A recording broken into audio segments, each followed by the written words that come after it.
Olha lá, vamos ver o que diz a palavra. No princípio criou Deus os céus e a terra era sem forma e vazia, e havia trevas sobre a face do abismo, e o Espírito de Deus se movia sobre a face das águas. E disse Deus, haja luz, e houve luz. E viu Deus que era boa a luz, e fez Deus separação entre luz e as trevas. E Deus chamou a luz dia, e as trevas chamou noite, e foi tarde e manhã do primeiro dia. E disse Deus, haja, diga assim, haja. O versículo número 1 diz o que, irmão? No princípio? Vamos lá, no princípio, qual é o verbo? No princípio? Vamos lá, só fala em um verbo. No princípio? Mas aqui no versículo 6, e disse Deus? Então você vai ver que primeiro criou, depois haja, ok? Uma expansão no meio das águas e haja separação entre águas e águas. E fez Deus expansão e fez separação entre as águas que estavam debaixo da expansão e as águas que estavam sobre a expansão. E assim foi, e chamou Deus a expansão céus, e foi a tarde da manhã do segundo dia. E disse Deus, ajunta-se as águas debaixo do céu no lugar, e apareça a porção seca, e assim foi. E chamou Deus a porção seca, terra, e ao ajuntamento das águas chamou mares, e viu Deus que era bom. E disse Deus, produz a terra erva verde, erva que dê semente, árvore frutífera que dê fruto segundo a sua espécie, cuja semente esteja nela sobre a terra, e assim foi. E a terra produziu erva dando semente conforme a sua espécie, árvore frutífera, cuja semente está nela, conforme a sua espécie. E viu Deus que era bom. E foi a tarde e manhã, o terceiro dia. E disse Deus, haja luminares na expansão dos céus, para haver separação entre o dia e a noite, e sejam eles para sinais e para tempos determinados e para dias e anos. E sejam para luminares na expansão do céu, para iluminar a terra. E assim foi. E fez Deus os dois grandes luminares, o luminar maior para governar o dia e o luminar menor para governar a noite. E fez as estrelas. E Deus os pôs na expansão dos céus para iluminar a terra. E para governar o dia e para fazer separação entre luz e trevas. E viu Deus que era bom, e foi a tarde e a manhã do quarto dia. E aí vai indo até a criação do homem, tá bom? Para a gente ganhar tempo. Vamos fazer uma oração boa agora? Pai, em nome de Jesus, fala conosco aqui. Ilumina nosso entendimento para compreender, Senhor Deus, as verdades da Tua palavra. Fala com a gente que nós precisamos tanto do Senhor. Usa-nos aqui, usa Teu fraco vaso para falar com Teu nobre povo. É o que nós pedimos em nome de Jesus, e você diga amém. Pode ficar tranquilo que eu não vou falar teologia aqui sobre criação, não é esse o propósito. Eu quero apenas utilizar o texto como base para alguma coisa que eu quero falar com você. Deus nunca joga a conversa fora, então tudo que Deus fala tem um porquê, tem um propósito, tem um para quê, tá? Então vamos lá. No princípio criou Deus os céus e a terra era sem forma e vazia, e havia trevas sobre a face do abismo. Então, primeira coisa que você precisa entender quando você lê Gênesis 1, Deus deu apenas um rascunho de alguma coisa que Ele estava querendo fazer. E aqui Ele não dá os detalhes de como foi feito. Tá legal?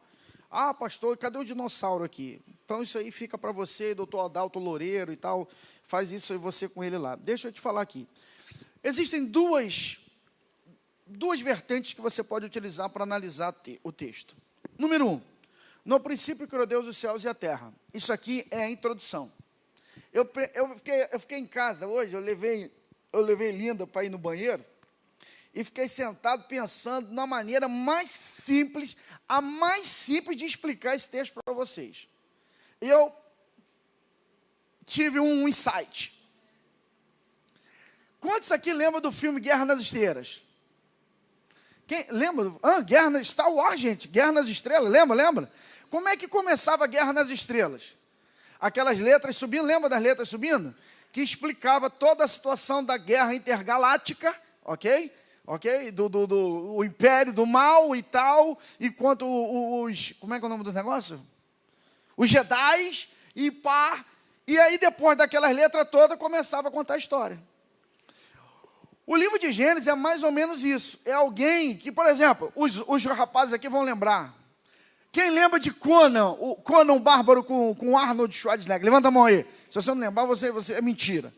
Ou então você é muito novo. Aí tinha como é que começa?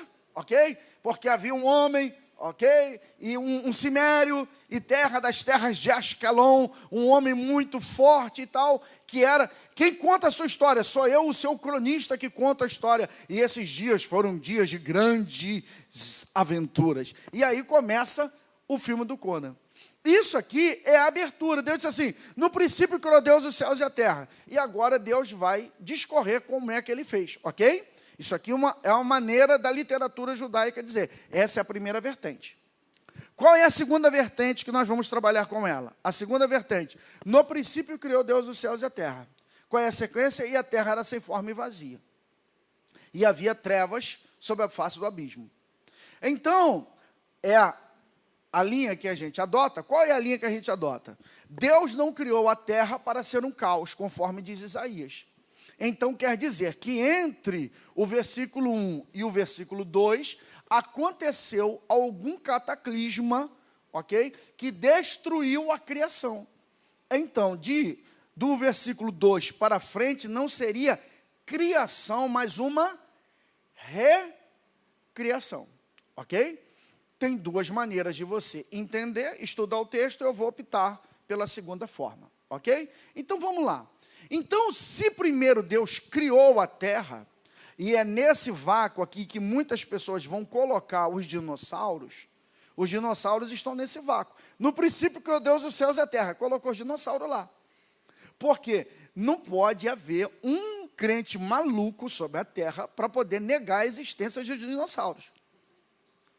Pô, os fósseis estão lá, estão aqui, ok? Estão demonstrando que o treco está lá. Quantos anos tem os dinossauros? Milhares de anos. Se você for ver o texto bíblico tem 7.000 anos. Então, vamos botar o dinossauro aqui. Então, quer dizer que houve uma criação e Deus agora está recriando. Quando você vê a recriação, vão ter 3 formas de Deus trabalhar. E é sobre isso que eu quero falar com vocês aqui. A primeira, que está no versículo 1, criou Deus. Aqui é o verbo barar. Então, preste atenção nisso. Primeiro é o verbo barar, que é o quê? Que é moldar, que é fazer, ok? Que é criar alguma coisa que já existe, então ele está moldando aquilo ali. Por isso, essa tese de que alguma coisa foi criada e depois destruída. A segundo verbo, que é haja luz, esse verbo haja, quer dizer que vem do verbo raiar, que quer dizer vir a existir. É uma coisa que não existe. Ele está moldando alguma coisa que já existe. Outra, ele está trazendo à existência alguma coisa que não existe. E quando vem para o homem, ele vai utilizar outra linguagem. Ele vai dizer o quê? Assá, façamos. Que aí é manufatura, é fazer com as próprias mãos. Ok? Então, existem 3 maneiras de Deus agir aqui. Primeiro, ele está reformando uma coisa que já existia. Está dando uma forma. Segundo, ele está trazendo à existência alguma coisa que não existe.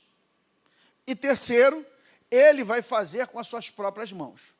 Enquanto todos os outros os dois verbos são usados para todos os outros elementos, ok? Haja, ou bará, façamos, ou criou Deus, ou haja, aqui é só palavra. Deus fala e aquilo acontece. Vou repetir. Deus fala e as coisas acontecem. Deus fala e as coisas acontecem. Com o homem, Deus não faz assim. Deus diz assim, agora eu vou formar o homem, eu quero ter contato com ele. Hoje, Deus colocou no meu coração para rapidinho falar para vocês, não é porque vai ser rápido que é menos importante. Nós somos profetas da esperança. Jesus não veio para trazer uma palavra de maldição para a sua vida. Jesus não veio condenar o homem, Jesus veio salvar o homem. Eu não acredito que Deus tem uma vida ruim para mim e para você, não. Pelo contrário, eu acredito que Jesus tem uma vida boa para nós, irmãos. Amém ou não amém, irmãos? Eu acredito que Deus tem uma vida boa para nós. Se quiserdes e me ouvides, comereis o melhor dessa terra. Olha o que diz o livro de Salmos. Ah, se meu povo me ouvisse. Ah, se meu povo me obedecesse. Esse é como como é que a gente poderia falar assim? É uma tristeza na fala. Ah, se meu povo me ouvisse, ah, se meu povo quisesse me escutar, então eu teria eliminado os seus inimigos, eu os teria fartado, alimentado com o quê? Com o trigo mais fino e com o mel tirado da rocha. Mas meu povo não quis. Então, qual era o desejo de Deus? Trigo fino e mel tirado da rocha. Ok? O que é isso? Carboidrato. Porque o que Israel comia? Carboidrato, gordura. Essa era e doce. Essa aqui era a alimentação deles, não tinha Coca-Cola. Então, qual era a bebida deles? Mel tirado de tâmara. Então, é isso que a Bíblia fala, quando fala assim, terra que mana leite e mel, leite de cabra, não leite de vaca, mel não de abelha, mas mel de tâmaras. Ok? Era o suco doce, eles gostavam disso. Então, Deus queria isso, que seu povo fartasse. Eu vou colocar vocês numa terra boa, eu vou colocar vocês num lugar onde vocês irão prosperar. Então, Deus tem uma vida boa para mim e para você. Eu acredito nisso, eu acredito que eu tenho direito a um corpo saudável. Irmãos, essa é uma palavra que tem gente que tinha que subir aqui na cadeira. Nós temos direito a um corpo saudável. Aleluia. Porque ele diz assim, eu sou Jeová Jireh, eu sou o Senhor que te sara. Eu não vou colocar nenhuma das pragas que eu coloquei do Egito sobre vocês. Eu vou sarar vocês. Então eu acredito em um Deus que sara, num Deus que ainda cura. Num Deus que ainda traz existência, saúde. Deus que traz cartilagem aonde não há cartilagem. Eu acredito Deus que faz nascer veias aonde não existem veias. Acredito nisso, nessa saúde corpórea. Acredito nisso. Esse direito, acredito num Deus de paz. Como eu creio nisso. Como eu creio nisso, num Deus que nos dá a paz, irmãos. Qual é a paz? A paz de você sentar com a sua família em casa, na mesa, para comer junto. Eu reivindico essa palavra e quem estiver comigo vai dizer amém. Em paz me deitarei e dormirei, porque só tu, Senhor, me fará repousar em segurança. Acredito. Acredito que eu posso ter, irmãos, não ter apenas para minha sobrevivência. Acredito que Deus pode me abençoar para que eu tenha para dar para quem necessitar, irmãos. Irmãos, alguém está querendo se manifestar. Eu acredito que Deus abençoará a minha mão direita e a mão esquerda, irmão. Eu acredito, e você se acreditar, se manifesta aí. Eu acredito no que diz o livro de Salmo. 1000 cairão ao meu lado, 10.000 à minha direita, mas eu não serei atingido, irmãos. Acredito nisso. Acredito no Salmo 23, que o Senhor é meu pastor. De nada eu tenho falta, porque Ele me supre em tudo. Deitar-me faz em vez de espaços, guia-me mansamente às águas tranquilas, refrigera minha alma. Eis que não temerei por passar no vale da sombra da morte, porque tu estás comigo, a tua vara e teu cajado me consolam. Deus é minha companhia de manhã, de tarde e de noite, irmão. Eu creio nisso. Mas eu quero mostrar para vocês aqui, essa questão de esperança, que às vezes Deus permite que as coisas compliquem, para depois Ele descomplicar e depois Ele explicar por que complicou. Certo, irmãos, que no mundo, Jesus disse, no mundo tereis aflições, mas tem de bom ânimo. Problema não dá só em pedra. Sei lá se é problema dá em pedra. Será que pedra tem problema? Depois você pergunta para ela, quando tu vai uma marreta na cabeça dela lá, para você ver se ela tem problema ou não tem. As coisas às vezes dão errado. Às vezes, já deu errado alguma coisa na tua vida, irmão? Você já planejou um treco, irmão, e o negócio deu errado? Na casa hoje, onde meu filho mora hoje, não tinha varanda. Eu falei assim, rapaz, o troço era quente igual o raio, velho. Pensa num treco quente. Eu falei assim, eu vou fazer uma varanda. Pelo menos vai fazer uma sombra. E mandei o camarada fazer a varanda. Queria que levantasse as colunas, 4 colunas de concreto, colocar um travessão de madeira, colocar uns caibros, umas ripas e umas telhas. Existe dificuldade no negócio desse, irmão? Tem dificuldade num troço desse? Não tem, não, tem? Você cava 4 buracos no chão, você pega lá uns vergalhõezinhos, você vira uns estribo, você amarra o negócio, você bota numa caixinha de madeira, botou o prumo e encheu ali, pronto. Aí você vai assim, por que você não fez? Né? E aí eu botei o cara para fazer. A parede está aqui e a coluna está aqui. Aí um dia eu estava vindo do quintal, que eu olhei assim para frente, pela parede da casa, a coluna estava aqui. Eu falei assim, ô chefe, o senhor já viu a coluna onde ela está?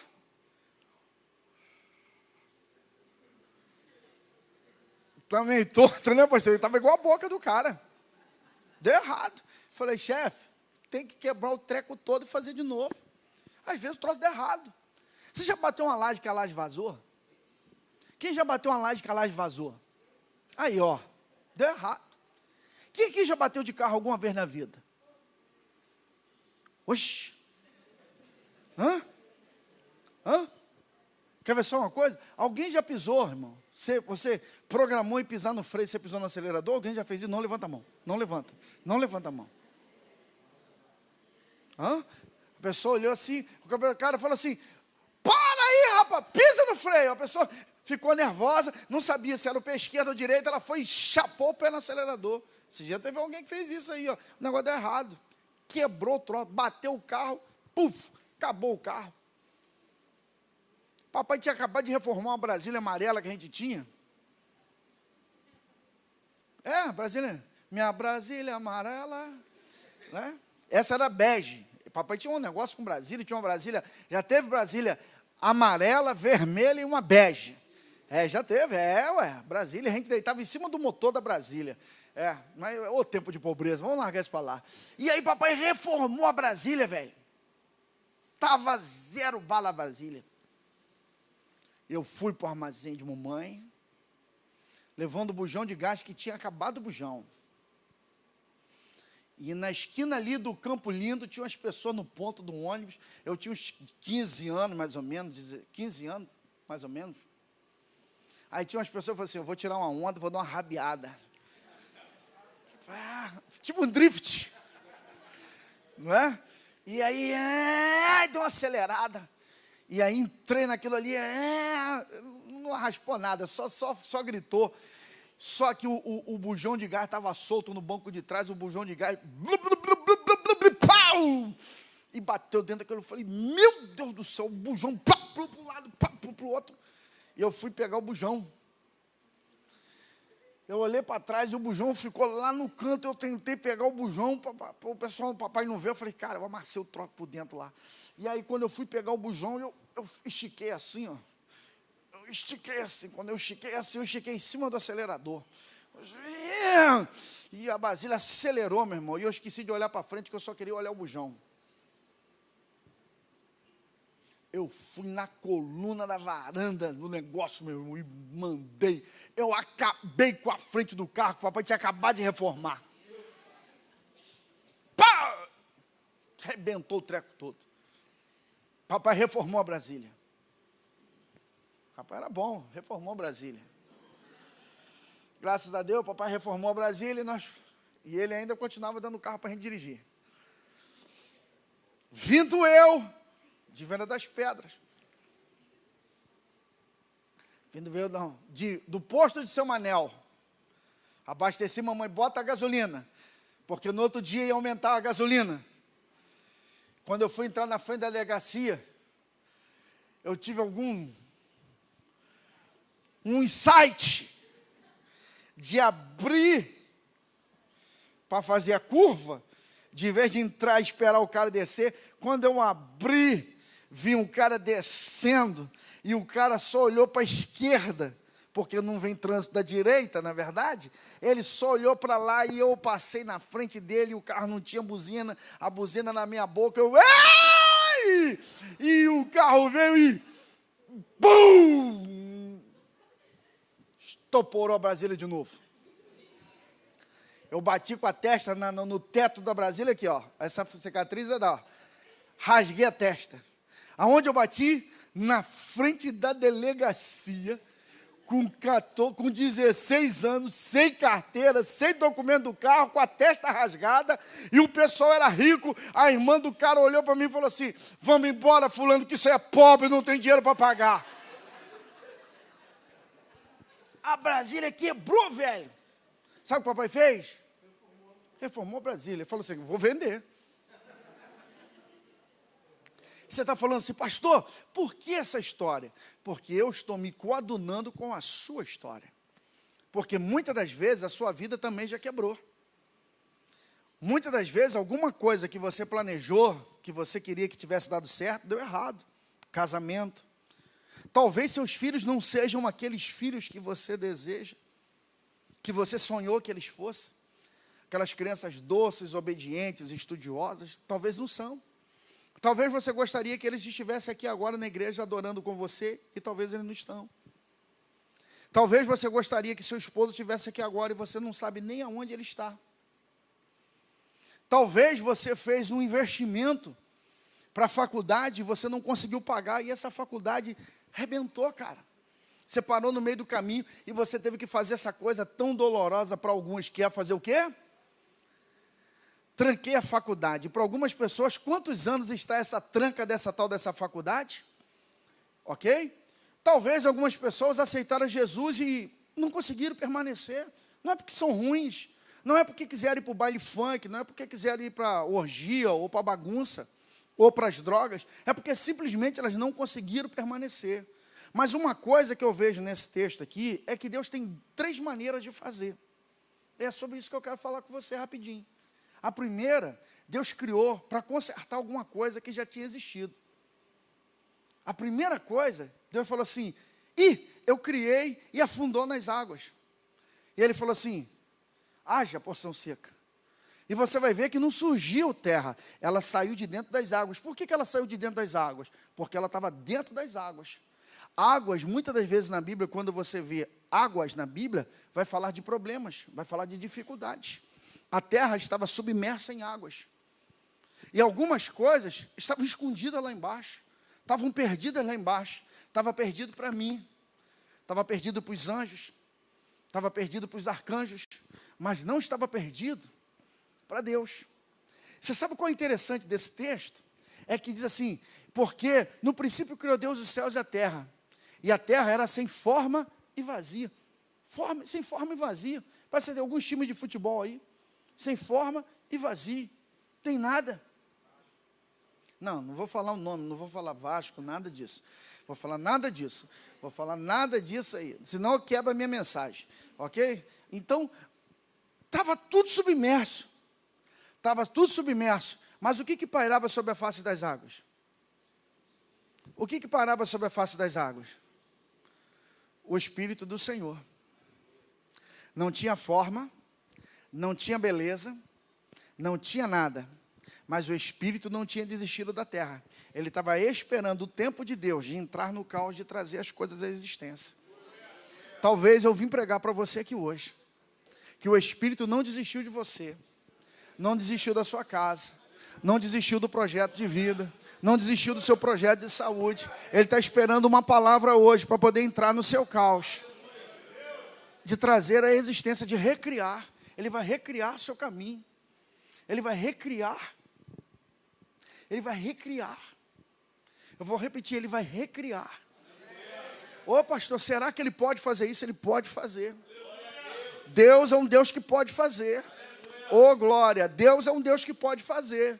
E aí para poder endossar isso aqui, Ezequiel capítulo de número 37, vale de ossos secos. Deus transportou o profeta para o meio do vale de ossos secos. Ele disse assim, e os ossos estavam sequíssimos. Muitos ossos secos. Muitos ossos secos. Muitos ossos secos. Por que os ossos eram secos? Porque aquilo ali já tinha tido vida. Aquilo ali já tinha sido um poderoso exército. O Senhor disse isso aí em Israel, que está destruído, que está acabado. Aí o Deus disse assim, pode reviver esses ossos? E aí Ele vai profetizar. Deus diz assim, profetiza, filho do homem. E daqui a pouco, osso com osso começou a juntar. Osso com seu osso com osso. E começou a surgir nervo, carne, pele, tendões e órgãos. E por fim Deus disse assim, profetiza aos quatro ventos, profetiza ao Espírito, filho do homem.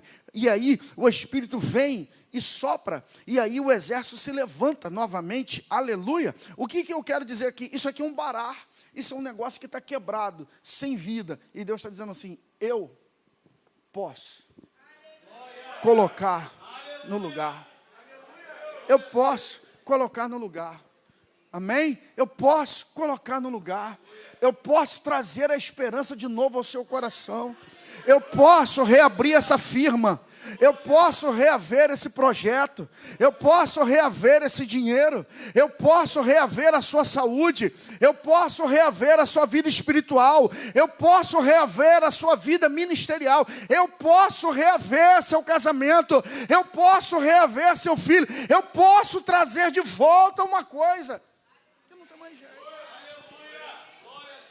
Eu posso trazer de volta uma coisa que não tem mais jeito. Filho, deixa eu te dizer uma coisa para você. E diz a palavra de Deus que Ana não tinha filhos. Ponto. Zé, vem comigo. Viu? Rapidinho, né? E Ana não tinha filhos. Ponto. E Ana não tinha filhos. Ponto. Ponto na língua portuguesa significa o quê? A gente chama de ponto. Gente, tem um ponto e um pauzinho em cima. É o que é, irmão? Como é que você leria? Ó. E Ana não teve filhos. Aí, por exemplo, tem um ponto no final. E Ana não teve filhos. Agora bota uma exclamação no final. Como é que você vai ler? E Ana não teve filhos.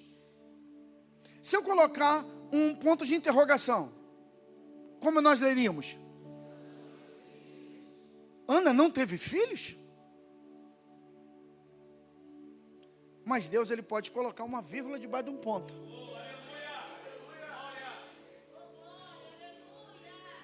E Ana não teve filhos, ponto, vírgula. Mas o Senhor se lembrou de Ana. Oh, glória. Quem sabe hoje Jesus quer colocar uma vírgula no seu ponto. Quem sabe Jesus quer colocar uma vírgula onde você colocou um ponto final. Não tem jeito de eu ter mais uma casa, de eu ter de novo a minha casa própria. Não tem mais jeito de eu ter uma família. Não tem mais jeito de eu... Porque o casamento aconteceu isso. Ponto, pastor. Calma. Jesus vai lá e colocar uma vírgula. Fala assim, vamos restaurar esse negócio? Vamos consertar esse negócio? O que está errado em você?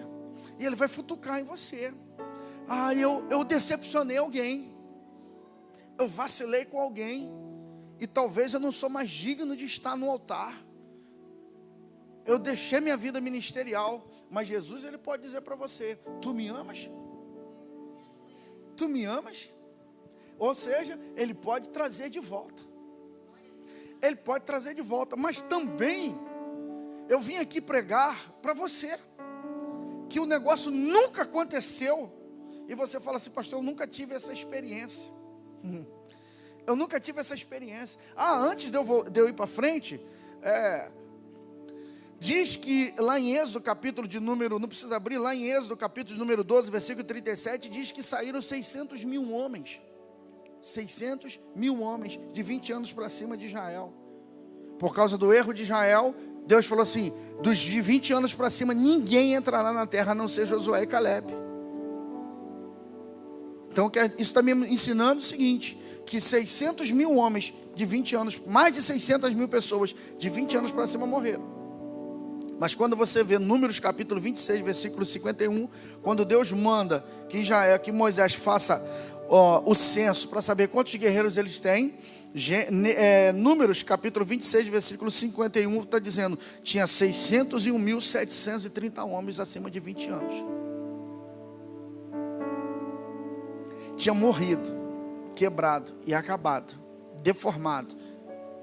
Mas Deus disse assim, fica tranquilo, porque no meio do deserto eu posso trazer uma nova geração, eu posso trazer vida, eu posso trazer existência, eu posso trazer um povo novo. E aí eu quero declarar profeticamente, alguém vai receber isso, a minha promessa continua de pé sobre a sua vida. Oh glória, 3 me entenderam aí, aleluia. Deus está dizendo para alguém nessa noite: a minha promessa de pé, minha promessa continua de pé com você. A minha promessa da sua vida ministerial continua de pé. Eu sou o Senhor, o teu Deus. Eis que eu te tomo pela tua mão direita e te digo: não temas, não temas, porque eu te ajudo. Não temas, esforça-te, pois eu sou o teu Deus. Eu te ajudo, eu te sustento, eu te amparo com a destra da minha justiça. O Senhor traz uma palavra de esperança para você. Ele não perdeu o controle da situação, e Ele pode estar recriando hoje um caminho para você.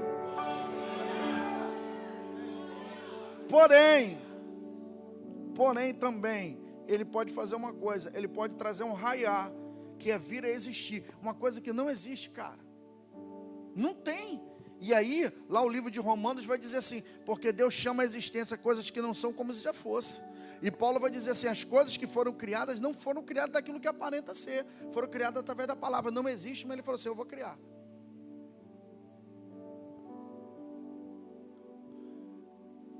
Um hino que Mônica adora: meu Deus é Deus de milagre, Deus de promessas, caminho no deserto. Deus tem essa possibilidade. Deus tem essa possibilidade de criar um caminho novo. Qual que é o caminho novo? Tem gente que reabre um caminho, e o Senhor, Ele pode fazer um caminho onde não tem caminho. O que Ele vai dizer para Israel? E aí você reage ao altar à medida que eu leio o versículo. Isaías capítulo 43, versículo 19, como está escrito: por pai de muitas nações te constituí, perante aquele qual creu, que vivifica os mortos e chama a existência as coisas que não são como se já existissem. Na verdade, esse aqui, irmãos, esse aqui é Romanos. Mas Isaías 43, 19, coloca na tela, Wagner. Isaías 43, 19 diz assim: eis que farei uma coisa nova. Ô, irmão, tem alguém comigo aí nessa noite? Eis que farei uma coisa nova, e agora vai sair a luz. Porventura não a sabereis? Eis que porém um caminho no deserto e rios no ermo, diz o Senhor. Vou repetir: eu vou colocar um caminho no deserto, eu vou colocar um rio no ermo, eu vou fazer uma coisa nova. O que Isaías está vislumbrando? O que Isaías está vislumbrando ali? Isaías está vislumbrando, o que ele está olhando? Ele está olhando para Israel saindo do Egito. Ele está vendo Israel saindo do Egito. É isso que o profeta está vendo. Então eles vão atravessar o deserto e chegar na terra prometida. E eles vão ver, coloca lá, por favor, volta lá. E ele vai colocar rio no deserto, caminho no deserto e rio no ermo. Porque Deus fez Israel atravessar o deserto. Deus fez Israel atravessar no deserto. Mas o que Ele está dizendo? Ele está dizendo: eu estou trazendo a luz, vocês não estão enxergando o que eu estou fazendo? Ele está dizendo: com o povo, o primeiro povo, eu atravessei deserto. Com vocês, eu vou transformar deserto. Eu vou transformar deserto. Aonde a areia vai haver vida. Aonde a areia vai haver vida. Aonde a areia vai haver vida. Aonde a areia vai haver vida. Por exemplo, Israel hoje é um dos maiores exportadores de frutas do mundo. Aonde eles cultivam? No deserto. Porque cumpriu essa palavra. Eu vou fazer um caminho no deserto. Eu vou fazer uma coisa totalmente diferente. Ô glória, calma o seu coração aqui hoje. Você está tão focado no negócio, você está tão fechado numa situação que passou, e Deus está dizendo assim: eu vou te abrir uma porta totalmente diferente, eu vou te levar numa área que você não conhece, eu vou te colocar num relacionamento improvável na sua vida, eu vou te elevar a um nível espiritual tão grande que você ainda não experimentou, irmão. Essa é uma boa palavra, irmão. Você vai desfrutar de uma palavra, de uma nova unção, de uma nova graça. Você ainda não experimentou, você ainda não sentiu, você ainda não percebeu, você não viu isso ainda. Por quê? Porque em você eu vou fazer algo novo, totalmente novo.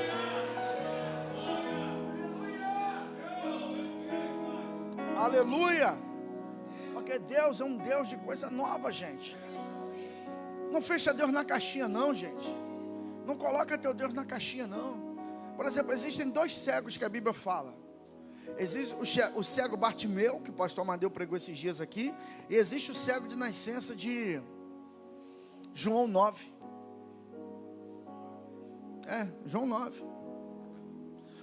O cego Bartimeu, como o pastor Amadeu disse, ele não é cego de nascença.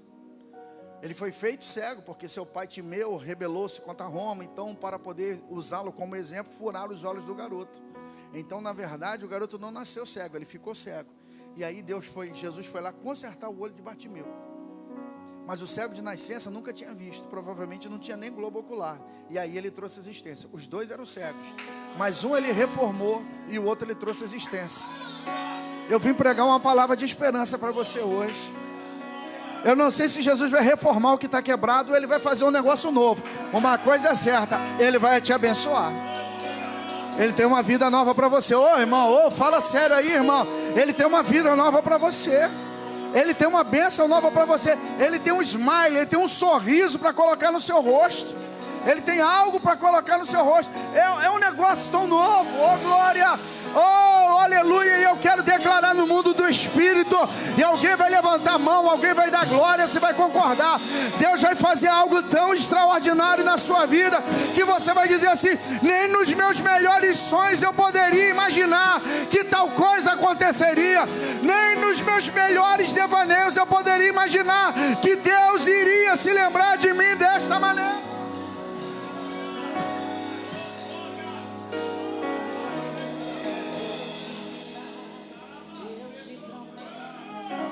No deserto, luz na escuridão, meu Deus, esse é quem tu és.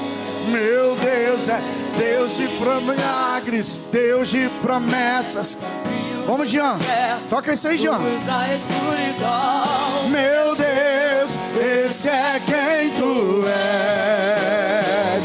Meu Deus é Deus de milagres, Deus de promessas, caminho no deserto, luz na escuridão. Meu Deus, esse é quem tu és.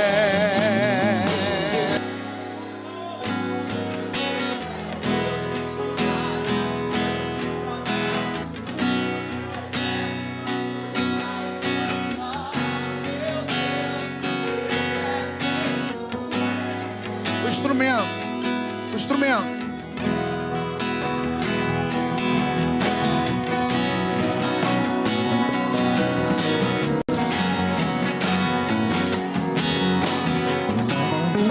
Me ouça agora.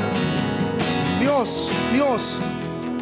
Você pode cantar essa canção como apenas mais uma canção, ou você pode entender o que eu preguei, que Deus disse: haja. E quando ele abriu a boca, a sua boca declarou a palavra, o Espírito penetrou no caos. Oh glória, oh glória. Entendeu? Havia caos, abriu-se uma palavra, declarou-se uma palavra, o Espírito entrou no caos. E quando ele entrou no caos, ele deu vida. Hoje uma palavra pode ser liberada sobre o seu caos. Hoje uma palavra pode ser liberada sobre o seu caos, e o Espírito começar a agir nessa noite. Então, por favor, levante a sua mão, abra a sua boca, feche seus olhos e cante com louvor.